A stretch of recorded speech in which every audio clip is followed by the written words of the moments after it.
बलोचिस्तान में फितनल हिंदुस्तान था बसुन मां लाहे क़त्ल कयल 9 मुसाफ़िरनि जा लाश पंजाब हुकूमत हवाले। बलोचिस्तान पंजाब दंग ते मक़तूलनि जा मर्द पंजाब हुकूमत हवाले कया विया।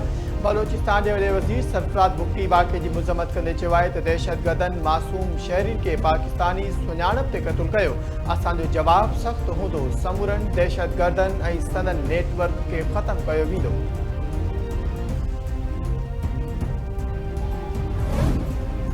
सदर मुमलिकत वज़ीर आज़म वफ़ाक़ी घरू वज़ीर ऐं बलोचिस्तान जे वॾे वज़ीर पारां लोरालाई भरिसां दहशतगर्द हमले में 9 मुसाफ़िरनि जे क़त्ल जी मज़म्मत।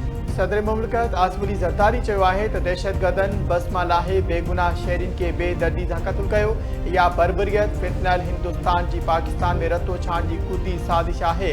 फितनल हिंदुस्तान पाकिस्तान में डफेड़ ऐं बदअमनी पखेड़णु चाहे थो। पंहिंजी सरज़मीन खे फितनल हिंदुस्तान ऐं उन जे सहूलियतकारनि खां हर सूरत में पाक कंदासीं। दहशतगर्दी जे मुकमल ख़ात्मे ताईं असांजी जाखोड़ जारी रहंदी। वज़ीर आज़म शहबाज शरीफ़ जो चवणु आहे त बलोचिस्तान में थियल दहशतगर्दी में क़त्ल थियल बेगुनाह माण्हुनि जे खून जो बदिलो वरितो वेंदो।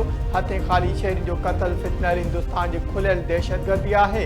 दहशतगर्दनि खे पूरी कुवत सां मुड़ींदो वेंदो। वफ़ाक़ी घरू वज़ीर मोहसिन नक़वी चयो आहे त इहा फितनल हिंदुस्तान जे दहशतगर्दनि जी बुज़दिलाणी कार्रवाई आहे। भारतीय स्पॉन्सर्ड दहशतगर्दनि ऐं संदनि मक़ामी सहूलियतकारनि जो हर हंधि पीछो कयो वेंदो।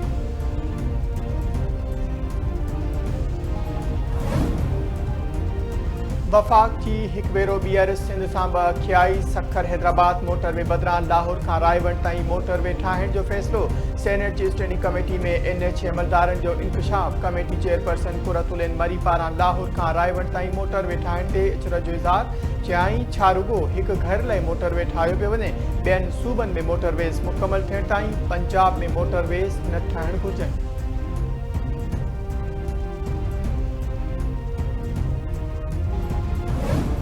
भारत न पाकिस्तान जो पाणी रोके सघे थो न ई उन जो रुख मोड़े सघे थो। भारत कंहिं बि आलमी ज़ाब्ते खां सवाइ सिंध तास मुआहिदे खे मुअतल कयो।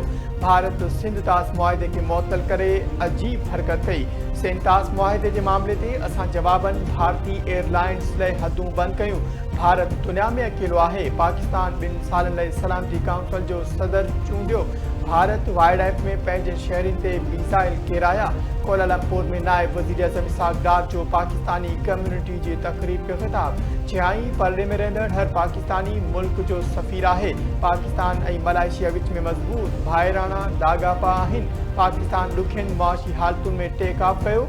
असां रिवायती न पर इक़्तिसादी सफ़ारतकारी ते अमल करे रहिया आहियूं। 6 सालनि में 3 करोड़ टन कोयलो IPPs खे ॾेई चुका आहियूं। कोयले मां 31 गीगावाट बिजली तयारु कई आहे। कोयले मां पैदा थींदड़ बिजली 30 लख घरनि खे फराहम कई पई वञे। सिंध जे वॾे वज़ीर सैयद बुरादरी शाह जो कराची में सिंध एनर्जी पॉलिसी तक़रीब खे ख़िताब। चयाईं सिंध पाकिस्तान जी एनर्जी बास्केट आहे। असां वटि हर क़िस्म जा वसीला मौजूदु आहिनि। असां वटि थरकोल जा तमामु वॾा ज़ख़ीरा मौजूदु आहिनि। गैस सोलर एनर्जी प्रोडक्शन बि तमामु घणी मौजूदु आहे। सभ खां सस्ती बिजली थरकोल जे कोयले मां मिली रही आहे। तवानाई जे शोबे में थरकोल सभ खां अॻिते आहे। तवानाई वारे सूबाई वज़ीर नासिर हुसैन शाह जो सिंध एनर्जी पॉलिसी तक़रीब खे ख़िताब। चवे थो सिंध में तमामु घणा नवां मनसूबा आंदा पिया वञनि। असां वॾियुनि इंडस्ट्रीज़ खे ग्रीन एनर्जी ते मुंतक़िल करणु चाहियूं था। औरतुनि ॿारनि ऐं नौजवाननि जी सिहत वक़ार ऐं बाइख्तियारी लाइ क़ौमी सतह ते नए अज़्म जी ज़रूरत आहे। इहा ॻाल्हि यकीनी बणाइणी आहे त हर माउ सेहतमंद, हर ॿार महफ़ूज़ ऐं हर ख़ानदान खे वाध वेझ जो मौक़ो मिले। पाकिस्तान खे ॻोरहारीनि ॿारनि जी भलाई ऐं नौजवाननि जी बाइख्तियारी जे मैदाननि में संजीदा चैलेंजिस जो मुक़ाबिलो आहे। वर्ल्ड पॉपुलेशन डे जे मौक़े ते ख़ातून अव्वल आस्था भुट्टो ज़रदारी जो पैगाम। चवे थी अॼोको ॾींहुं असांखे उन्हनि अंगनि अखरनि पोयां लिखियल इंसाननि जूं ज़िंदगियूं ऐं कहाणियूं यादि ॾियारे थो। जॾहिं असां अवामी फलाह खे अवलियत ॾियूं था त पंहिंजी क़ौम जो मुस्तक़बिल महफ़ूज़ करियूं था। हीअ रुॻो तरक़ी न पर वक़ार, बराबरी ऐं इंसाफ़ जो मामिलो आहे।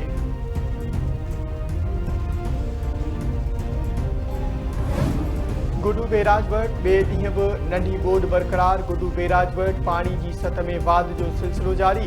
वधिक 12,000 क्यूसिक की बाद रिकॉर्ड। गुडू बैराज पर पानी जो मथाऊं वहकरो 2,69,888 क्यूसिक आई हेठाऊं वहकरो 2,29,446 क्यूसिक रिकॉर्ड किया वियो। सखर बैराज वटि पानी की सतह में 34,000 क्यूसिक पानी की बाद मथाऊं वहकरो 1,70,720 क्यूसिक ऐं हेठाऊं वहकरो 1,14,050 क्यूसिक रिकॉर्ड। कोटली बैराज वटि 11,000 क्यूसिक पानी की बाद मथाऊं वहकरो 60,108 क्यूसिक ऐं हेठाऊं वहकरो 19,123 क्यूसिक रिकॉर्ड किया वियो।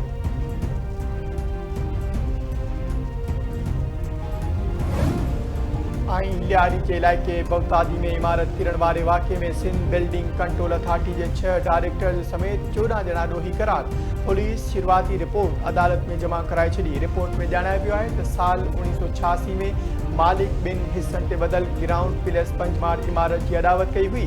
20 फ्लैटनि ते ॿधल इमारत की कमज़ोर हुजण बाबति SPCA जे ऑफिसरनि खे 2022 खां ॼाण हुई। ॼाण हुजण बावजूद SPCA ऑफिसरनि संजीदा कदम न खयां। ऑफिसरनि ग़फ़लत ऐं लापरवाही जो मुज़ाहिरो कयो, जंहिं जे करे इमारत किरी पई।